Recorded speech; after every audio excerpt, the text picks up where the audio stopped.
인사하고 시작할까요? 네. 반갑습니다. 반갑습니다. 성경 TMI. TMI 시간 시작하도록 하겠습니다. 어린이날 주간에는 혹시 뭘 하셨습니까? 저희 집의 마지막 어린이날 13살짜리 막둥이 소원승찬이라고 노예가 되어서 아내랑 열심히 섬겼습니다. 어디 다녀오신 거죠? 강인이가 정했던 것이 4가지가 있었는데 네. 그날 네. 열심히 진행한 거죠. 네, 그 다른 그 지체들 얘기를 좀 들어보니까 놀이 공원 이런 간 분들은 거의 뭐 발피다가 왔다고. 그렇죠. 보복 여행이라고 해야 되나? 눈치 게임에 실패했다고. 기억에 많이 남는 게 실제로 이제 다양한 계층 분들이 교회를 이루고 있었다. 로마 안에. 예, 로마에서. 네. 그러면서도 그 바울이 한 명씩 한 명씩 부르는 것들을 보면서 아름다운 교회를 이뤘구나라는 게 되게 감동이게 됐습니다. 그런데 질문이 생겼던 게 뭐였냐면, 그러면 사실 뭐 잘만 지낸다면 바울이 굳이 그렇죠. 예, 편지를 썼을 이유는 없을 테고 분명히 로마 교회 내에서 어떤 이런 갈등들이 있을 것 같아요. 그래서 네. 그 내용을 좀 묻고 싶더라고요. 초대교회나 현대교회나 갈등 없던 적은 지상에 단 한 번도 없습니다. 우리가 대개 구호를 초대교회로 돌아가자고 말하지만 초대교회를 너무 이상적으로 갖는 것은 위험한 발상이에요. 새하늘에 새 땅에 가서야 우리의 죄성이 완전히 제거되고 나서야 갈등이 없는 영원한 곳이죠. 다만 초대교회를 그리워하는 것은 성경에 기록되어 있는 그 순수함과 순박함을 향한 열정이겠죠. 그거 하나만 배웠으면 좋겠어요. 지난 시간에 이렇게 나눴던 것처럼 로마 교회가 언제 시작됐고 누구에 의해 시작됐는가, 이건 굉장히 중요한 정보입니다. 갈등과 관련해서. 왜냐하면 사도행전 2장에 보면 오순절에 성령이 임했고 예루살렘 지역의 교회가 처음 시작되는데 로마로부터 온 유대인들이 있었단 말이죠. 그들도 복음을 들었어요. 그러면 그들이 돌아갔다 그러면 이게 주후 한 30년에서 33년 사이쯤 됩니다. 그러면 예루살렘 교회랑 로마 교회랑 시작점이 거의 같은 거예요. 그분들이 돌아와서 유대인들이었으니까 원래는 로마에도 유대인들이 모이는 회당들, 유대교의 회당들이 여럿 있었을 텐데 그들도 자연스럽게 예루살렘에 방문하고 복음을 받아들였던 사람들은 회당과도 같은 구조의 모임, 교회가 시작됐겠지요. 그러면서 그들끼리의 모임이 시작되면서 그들은 이제 유대교와는 다르게 예루살렘에서 체험했던, 들었던 그 복음을 중심으로 교회다운 모습들을 가져갔을 때 예루살렘을 방문하지 않았던 동료 유대인들에게도 적지 않은 충격이나 신박함을 줬겠죠. 하나는 전 세계에 흩어져 있던 유대인들의 회집 장소인 회당 중심에는 그 인근 지역의 이방인들이 늘 얼쩡거렸더랬어요.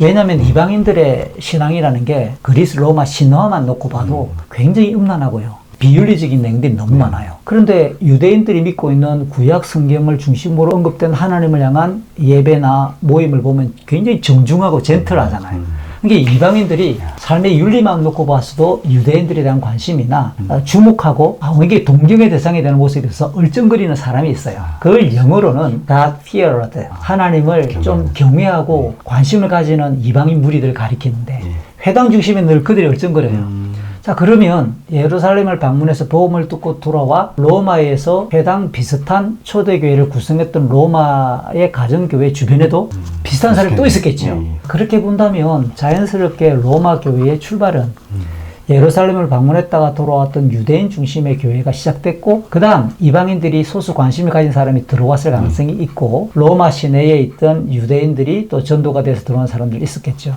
그러면 처음에 로마 교회의 구성원은 유대인들이 월등히 많았을 거예요. 그러다가 안타깝게도 주후 49년 전후에서 클라우디우스 황제가 이제 유대인들과 또 크리스찬들 간의 갈등들이 생기면서 유대인들 추방령을 내립니다. 자, 그러면 유대인들이 모두 떠나요. 처음에 시작했던 유대인들도 떠났겠죠. 그들이 사도행전 18장 2절에 보면 아굴라 부부도 포함된 거예요. 근데 이 클라우디우스 황제가 죽고 그 다음 황제가 네로 황제인데 이게 54년입니다. 딱 5년 차인데 네로 황제가 등극하자마자 이제 떠났던 유대인들이 다시 자기 집으로 5년 만에 돌아오겠죠. 그러면 그때 흩어졌던 크리스찬 유대인들도 돌아왔을 것이고 돌아와 보니까 그 사이에 로마 시내에 구성되어 있던 이방인들이 만약에 복음을 계속 지키고 회집을 했다면 이제는 주도권이 누구에게 넘어갔을까요? 이방인들이 숫자적으로도 로마 교회를 지키면서 그들 나름대로의 수년 동안의 전통을 더 지켰을 거예요. 이제 숫자적으로 보니까 떠났다가 돌아온 사이에 유대인 크리스찬들이 오히려 소수가 되거나 열세의 입장이 되는 거예요. 이게 로마서 16장에 보면 26명 이상의 실명 중에서 유대인 이름이 4명밖에 안 나와요. 나머지는 대부분 이방인 이름이란 말이죠. 이것만 놓고 봐도 이게 수년 사이에 한 20-30년 사이에 주도가 바뀐 겁니다. 이렇게 놓고 본다면 유대인들이 초기에 로마교회 지도적 세력을 가지고 있다가 그 다음 잠시 로마를 떠났다가 돌아온 수년 사이에 이방인들 중심의 교회가 되었고 돌아온 유대인 크리스찬들이 오히려 이렇게 숫자적으로나 세력이 좀 약해졌을 경우에 그 다음 또 로마서 16장에 보면 아굴라 브리스가의 집에 있는 형제들에게 또 누구의 집에 있는 교회들에게 그렇죠. 그러면 로마 안에 있는 교회라는 것이 오늘날처럼 하나가 있었던 게 아니고 가정 단위의 교회가 여럿 있었을 텐데 이방인들을 중심의 가정교회 그 다음 유대인들의 가정교회가 따로따로 모였거나 섞였다 하더라도 유대인 출신의 크리스찬들의 숫자가 더 적었을 가능성이 높습니다. 로마서가 당도했을 때는. 이런 분위기의 변화 사이에 어떤 갈등들이 있었을까요? 이 질문입니다. 그리고 로마서가 1장부터 16장까지 전개되는데 계속 읽어가다 보면 14장과 15장 13절까지 14장 1절부터 15장 13절까지 보면 믿음이 강하다고 좌우하는 사람, 약하다고 또 이렇게 평가되는 사람들 이 세력이 있는 것이 나타납니다. 그게 뭐 가지고 이렇게 평가하느냐? 특정한 날을 지켜야 된다? 안 해야 된다? 어떤 음식을 먹어도 된다? 안 한다? 믿음이 강하다고 착각하는 사람들은 이 구약이든 어디든 뭐 그 날 그게 뭔 상관이 있어. 우리가 모여서 예배하면 되지. 그리고 음식 그게 뭐 아니 우리가 예수 그리스도를 믿어 천국에 가고 구원을 받는 것이 단데 뭘 먹고 먹지 말아야 될 것이냐. 그래서 연약하다고 생각했던 사람들을 비난했겠죠. 연약하다고 평가된 그 사람들은 아마도 유대인들로서 레위기나 율법에 따라 특정한 날 아니 뭐 먹어야 될 음식 레위기에 나오는 이런 쪽에 계속 관심을 가지다 보면 좀 의외네요. 이방인들에게 오히려 줄 혼란이 됐을 가능성이 높고 근데 유대인 출신들은 오히려 거꾸로 너희들은 너무 타협적인 거 아니야? 너무 그렇게 불경건하게 함부로 나가는 거 아니야? 요즘 우리끼리 말하면 자유주의자? 이렇게 평가하면서 갈등이 생겼겠죠. 이런 것이 로마 교회의 구성원들을 조금 짐작해보면 자연스럽게 그들의 유대 전통, 율법적인 전통을 가지고 유대인들과 이방인 성도 간의 갈등이 충분히 내재했을 것으로 짐작해 볼 수 있죠. 사실 바울은 원하기로 이 이방인과 유대인이 동일하게 이렇게 합하여지기를 원했던 것 같아요. 그래서 로마서 안에 첫째는 유대인에게요 또한 헬라인에게로다 라는 표현이 여러 번 나옵니다. 그래서 복음 안에서 1장, 2장, 3장 계속 바울은 하나님의 의로운 심판이 차별 없이 있다. 예수 그리스도의 복음엔 성령으로 말미암는 이 구원 하나님의 의는 차별 없이 미친다.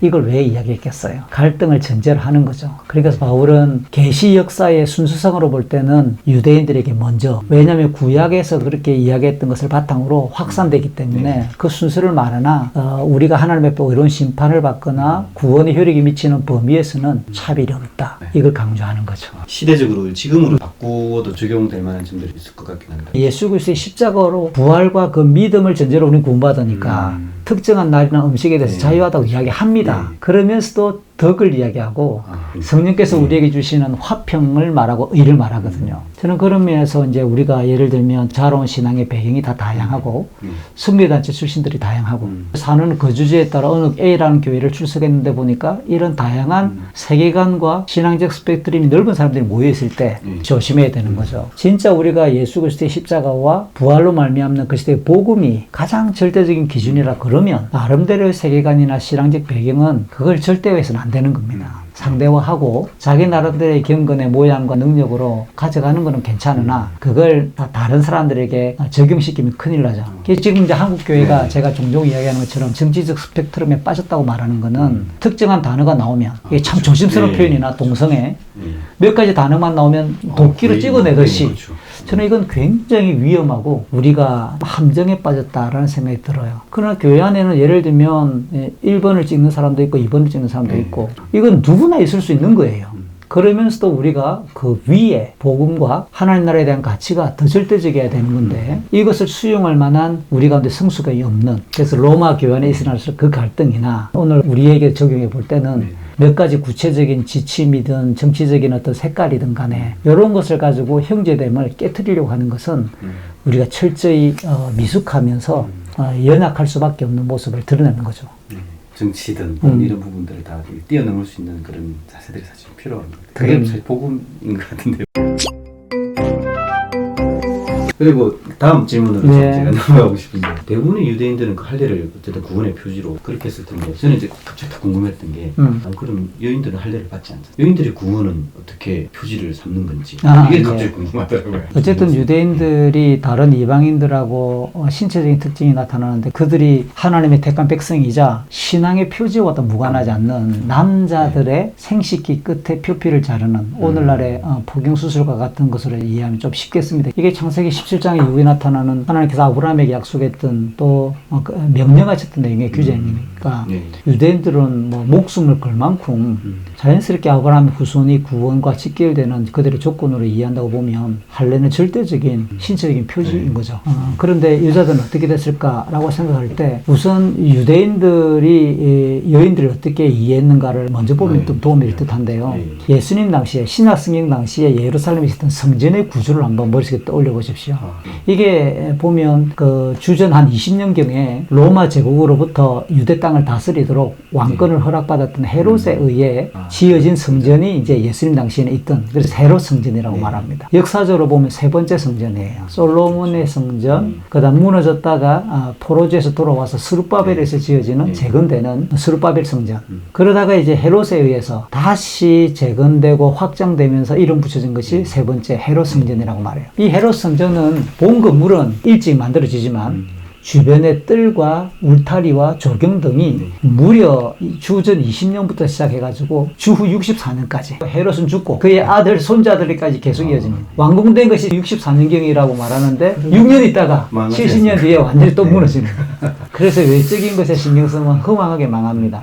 어쨌든 예수님 당시에 이 성전을 보면 본 건물이 있고 건물 바로 앞에 제사가 드려지는 뜰이 있었겠죠. 그는 제사장들만 사역하니까 그 뜰을 부가적으로 설명하면 제사장의 뜰입니다. 그 다음 제사장의 뜰을 딱 비껴나면 울타리스로 그 다음 배경이 되는 뜰이 이제 유대인의 뜰이라는 이름을 붙여요. 유대인의 뜰 말 그대로 유대인 남자들만 들어갈 수 있는 거예요. 그 다음에 이제 또 유대인들의 뜰 바깥 공간에 뭐가 있느냐? 여인들의 뜰입니다.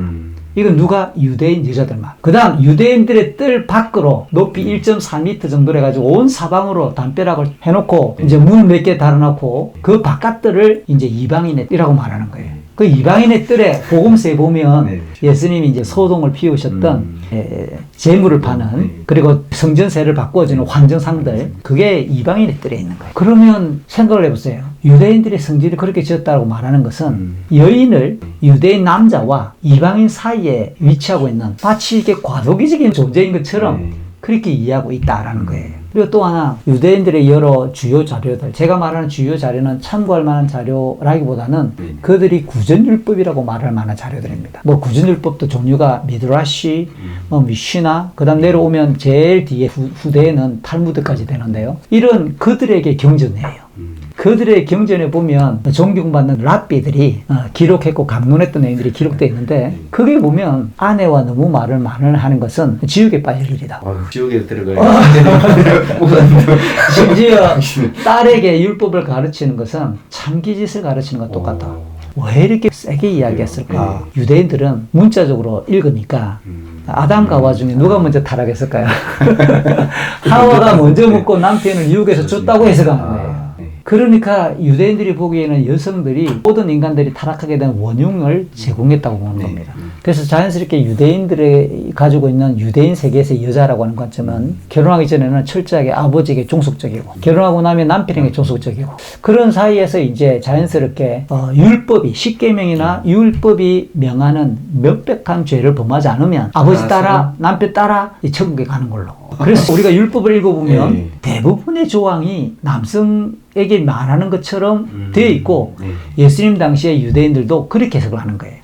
여자와 관련된 규정 떠올려 보실래요? 생리할 때 일주일 동안 부정하다. 그 다음 약혼요 규례. 그리고 이제 자녀를 출산했을 때 몇십 일 동안 부정하니까 성전에 못 간다. 아들일 경우에는 40일, 딸을 오면 80일. 이 몇 가지 규정 빼고는 여인들에 대한 설명 자체가 없어요. 이게 유대인들은 그것을 그대로 문자대로 봐서 봐라 여자들은 쓸모없는 것들이다 라고 표현하는 거예요. 그래서 유대인들의 언어 기도를 보면 아침에 일어났을 때 눈 뜨자마자 하는 세 가지 기도 중에 첫 번째가 뭐냐? 하나님 우리가 유대 아브라함의 자손으로 태어나 오늘도 살게 해서 감사합니다. 두 번째가 이방인으로 태어나지 않은 것에 대한 감사예요. 세 번째가 여자로 태어나지 않은 것에 대한 감사를 세 가지 감사를 읊고 유대인의 기도는 공식적인 기도 이 감사 기도 매일 하는 기도 이만큼 여성들에 대해서 아주 편협된 관점을 가졌어요. 네. 그러니까 복음서를 읽어갈 때 예수님이 여인들과 대화를 하거나 가까이 두거나 신약 성경에서 사도 바울이든 이 베드로든 여인들에 대해서 이렇게 존중하는 표현을 쓰는 것은 혁명, 정말 가히 혁명적인 발언이거나 이 교회가 여성들에서 그 기회를 줬던 것은 진짜로 상상할 수 없는 유대 세계에서, 사실 이거는 유대 세계만 제가 이야기했지만 그리스 로마의 일반적인 사회제도를 연구하면 좀 비슷합니다. 여성들에 대한 건강한 인권은 오늘 우리는 바울이 좀 가볍게 얘기한 건 아니냐라고 이야기할지 모르나 그 시대는 유대인 세계, 그리스 로마 세계권 다 통틀었을 때 그리스도의 복음과 교회는 정말 혁명적인, 혁명이라는 단어를 한 최소한 5번 이상 붙여야 될 만큼 굉장한 파격적인 대접과 대우가 있었던 거죠. 사마리아 여인과 예수님 대화 나눌 때 제자들이 좀 신기하게 바라봤어요. 그렇죠. 그러니까 이게 심지어 이방인, 거기도 이방인까지. 결론적으로 보면 남편 따라 아빠 따라. 아버지 그래서 뭐 죽고 나면 그냥 그 상태로 계속 특별한 죄 없이 지내기만 하면 되는 걸로. 그러면 여전히 왜 여성, 우리나라 같은 경우 이제 뭐 불평등 부분들이 많다라고 이야기하고, 이런 의미에서 비춰본다면 정말 많이 개선된 것 같고, 사실 좀 더 돼야 되는 부분들이 있는 것 같죠. 그건 당연하죠. 다만 창세기 1장에서 하나님이 하나님 형상으로 인간을 지었는데 명백하게 말합니다. 남자와 여자로. 1장 17절. 남자와 여자가 같이 하나님 형상이고 연합하고 서로 다른 특성을 존중하면서 우리가 연합하면서 연대하는 것이 바람직하죠. 어느 한쪽으로 추가 기우는 건 문제입니다. 근데 이제 요즘 사실 좀 걱정이 좀 되는 부분들은 왜 요즘 남혐, 여혐이란 말이에요. 젊은 세대들 간에 이런 얘기들도 있고, 교회 내에서도 그런 생각을 하는 젊은 분들이 있을지는 모르겠는데, 사실 우리 복음이라는 부분에서 이렇게 비춰보고 그 혁명이라고 말할 만큼 예수님께서 어떻게 바꿔놓으셨는지를 이렇게 생각한다면 저는 시대에 따라 좀 너무 극단적인 표현인지 모르나 사탄이 영적인 옷을 갈아입고 무난한 옷을 갈아입고 나타나는 시대 사조로 보여집니다. 그래 보면 항상 어떤 시대마다 그런 단어들이든 문화들인 세계관을 통해서 이렇게 등장했다가 사라졌다가 또 다른 모습으로 나타나긴 한데, 딱 우리 시대는 뭐 그런 식으로 저는 등장한다고 봅니다. 그런 용어가 안 나타났으면 좋았을 법한데, 뭐 꼰대란 단어를 포함해서 꼰대질 꼰대에서 보면 자문은 사라져야 되고요. 전도서도 사라져야 되고요. 꼰대 중에 꼰대는 죄송합니다만 하나님, 예수님이고 큰일 날 사실은 그런데 이게 오늘날 우리 시대 마치 그런 용어를 가지고 찍어내듯이,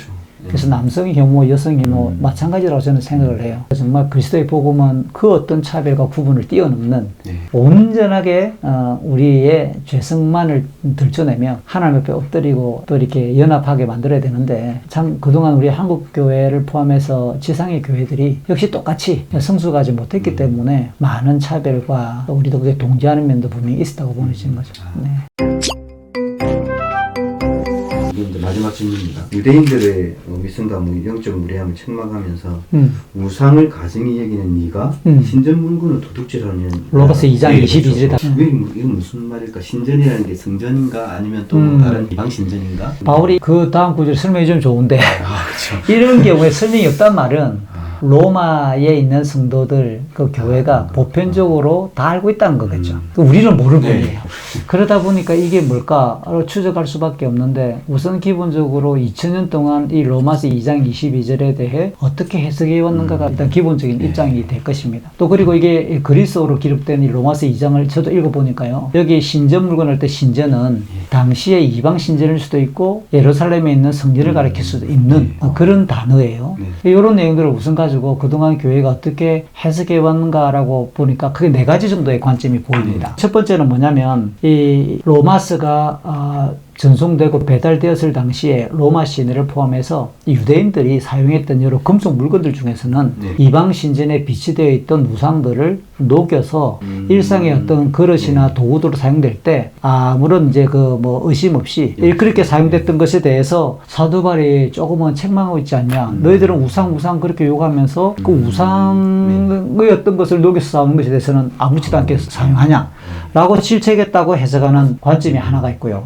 두 번째는 우리가 아는 것처럼 구약 율법에 따라 유대인 남자들은 1년에 한 차례씩 성전 관리 세금을 내게 돼 있어요. 그런데 이제 외국에 있다는 이유로 로마서가 배송되어서 로마에 있는 유대인들은 좀 빠지거나 아니면 등한시하거나 철저하게 그 성전 세금을 내지 못했던 것에 대해서 사도 바울이 질책한다라고 해석하려고 하는 사람들도 있었습니다. 너희들은 우상 이야기하면서 좋아. 그럼 유대인들이라고 해서 너희들은 예루살렘의 성전 세금 제대로 내느냐? 그것도 안 내면서 그럼 누구는 성전을 소홀히 대하는 결국 너희들도 뭐 별 보잘것 없는 사람들 아니냐? 라는 식으로 사도 바울이 기록했다. 라고 보려고 하는 사람들이 있고요. 세 번째는 여기 22절에 보니까 신전 물건을 도둑질하느냐. 이 도둑질하느냐는 단어를 신성 모독적으로 해석적으로 이거는 번안입니다. 좀 폭넓게 적용할 때 너희들이 신성 모독을 너희들이 오히려 범한다. 라고 해석하려고 하는 사람들도 있습니다. 이 말은 이게 이제 유대인들이 모세오경에 나오는 이 율법을 적용을 할 때 너무 문자적으로 치우쳐가지고 율법 안에 포함되어 있는 율법의 정신, 하나님의 마음은 도외시 않지. 너무 문자적으로만 너희들은 꼬장꼬장하게 그렇게 규칙하는 그것은 오히려 하나님의 마음을 도둑질한 것이니까. 하나님의 마음을 너희들이 난도질했으니까 신성모독에 해당된다. 라고 질책했을 가능성도 있습니다.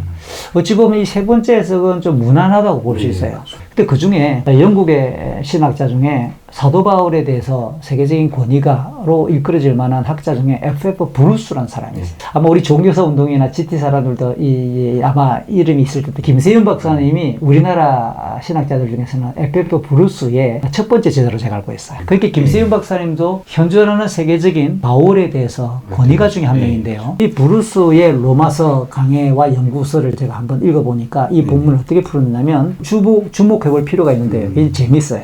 예수님 당시 그리고 조금 더 뒤에 1세기 말에 유대인 갈릴리 지방의 제사장 출신이면서 로마 군대가 쭉 점령해 내려올 때 그냥 로마로 귀화를 해버립니다. 그래서 로마인이 되면서 유대인들의 역사를 저술했던 요세푸스라는 사람이 있어요. 지금은 요세푸스라는 이름으로 4권에 걸쳐서 유대인 역사책이 두껍게 정리되어 있는데 요세푸스가 굉장히 재미있는 역사적 사례를 하나 밝혀놨어요. 주후 예수님이 이제 태어나시고 이제 자랄 때쯤이 되겠죠. 주후 한 20여 년 경에 어떤 일이 벌어졌냐면 로마 시내에 있는 유대인 4명이 아주 극렬한 유대인 4명이 전도를 했어요.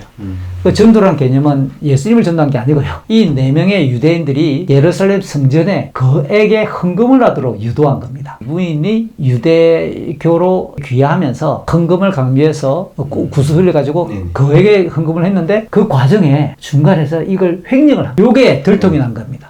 그래서 심지어 이 소문이 역으로 로마 시내에 파다하게 되었고 그 당시에 황제였던 클라우디우스 황제가 대노하면서 모든 유대인들 떠나 이게 성경에 나타나는 클라우디우스 황제가 떠나라 이거는 주후 49년경인데 그거보다 한 20년 전에 클라우디우스 황제가 이런 일이 벌어진 것을 보고 27년경 전후쯤에서 유대인들 떠나 1차 유대인 추방령을 해요. 추방도 또 첫 번째 추방 명령을 내렸던 배경 중에 하나가 로마 시내 소문이 나기를 유대인 도둑놈들 파다하게 인식되어져 있는 소문이었던 거예요. 또 뭐 짧게 끝나지 않고 계속 오래 갈 수 있잖아요. 그래서 로마서가 그 이후로 30년 뒤에 도착을 하겠지만 이미 그 역사적 사례를 가지고 유대인들이 얼마나 비열하게 했으면 이런 일이 났느냐. 너희가 우상숭배, 도덕적으로 대단하다고 이야기하지만 지금 유대인이라는 이름만 가지고 이 로마 시내에 지금 수십 년 동안 소문난 거 봐. 고개 들 수 있겠냐고. 하나님의 이름이 너희들 때문에 지금 모독받는다라는 그 표현들이 연이어지는 내용들을 볼 때 이런 해석을 브루스가 요세푸스의 해석을 가져와서 가능성이 있다라고 참고 자료를 인용한 거예요. 이런 걸 보면 굉장히 로마서 자체 안에서는 그 내용에 대한 명쾌한 해설은 없으나 제가 볼 때는 세 번째, 네 번째 유대인들이 율법에 대한 본질이나 정신을 빼놓은 채 문자적으로 지키려 했던 그것에 대한 질타 아니면 요세푸스가 인용했던 유대인들의 비열하고 아주 무책임한 그런 이제 성전 헌금을 이렇게 횡령한 일 이런 일들을 역사적 사례로 지적하지 않았을까 짐작되죠. 확실한 답은 아니지만 그래도 제일 심정적으로는 마지막에 있는 F.F. 브루스가 굉장히 재미있습니다. 오늘도 이 질문은 3가지였는데 어떻게 하는 거였더니 머릿속에 가득 채워서 가는 느낌. 느낌이어가지고 네. 너무 좋습니다. 너무 좋습니다. 네. 우리는 재밌는데 구독하는 사람이 많아야 될 텐데. 사실 이건 언제든지 우리 지체들의 질문도 기다리고 있습니다. 네. 네, 오늘도 목사님 어쨌든 너무 감사드립니다. 성경 TMI 고맙습니다. 네, 오늘도 네. 마치도록 하겠습니다. 샬롬. 고맙습니다. 네. 네.